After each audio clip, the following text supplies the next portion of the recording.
ځینې خلک راپاسې د یو ملک جنډه وسوځوي، ځینې راپاسې د پاکستان جنډه وسوځوي، ځینې راپاسې د بل جنډه وسوځوي. او په داسې حالاتو کې چې یو طرف ته کفار لګیا دي د اسلام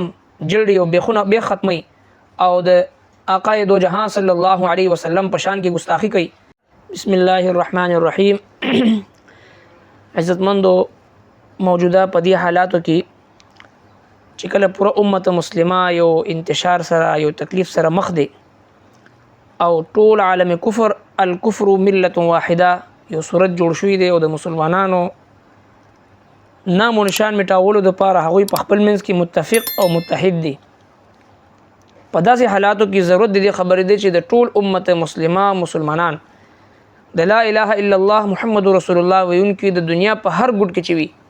هغوی په خپل منځ کې یو موټی یو د وحدت او د اتفاق او اتحاد مظاهره وکي او د ټول عالم اسلام مسلمانان په خپل منځ کې د دین اسلام د حفاظت لپاره هغه یو شي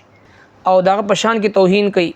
بل طرف ته امت مسلمه د امت مسلمه نوجوانان دهریت طرف ته، کفر طرف ته، فحاشي عریانی طرف ته، نشو تماشو طرف ته، بے راهروي طرف ته، ضلالت او گمراهي طرف ته راکاږي. په داسې حالاتو کې د ټول عالم اسلام مسلمانانو ته باهمي وحدت، اتفاق او اتحاد مظاهره کول او د دې لپاره د خپل استعداد صرف کول، خرج کول دا لازمی او ضروری دی. په داسې حالاتو کې بعض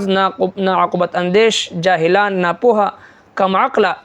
او بے سمجه او بے فکره خلک هغه راپاسي د مسلمانانو په خپل منځ کې د نفرت سبب او ذریعہ جوړیږي. ځینې خلک راپاسي د یو ملک جنډه وسوځوي، ځینې راپاسي د پاکستان جنډه وسوځوي، ځینې راپاسي د بل جنډه وسوځوي. دا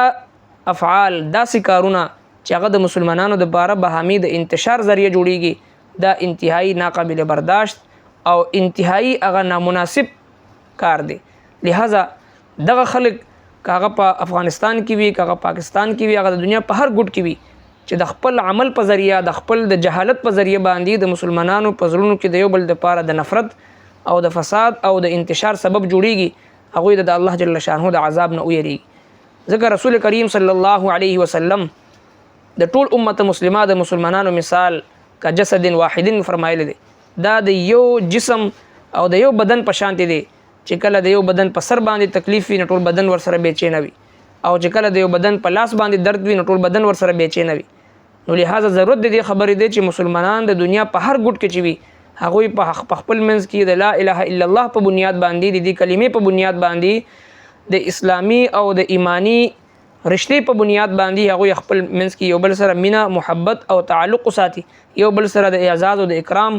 او د ادب او د احترام جذبه وساتي. نه دا چې په خپل منځ کې نفرتونه د یو بل جنډې سوځول، یو بل سره د نفرت مظاهره کول او یو بل ته پیغور ورکول، یو بل ته طعنې ورکول،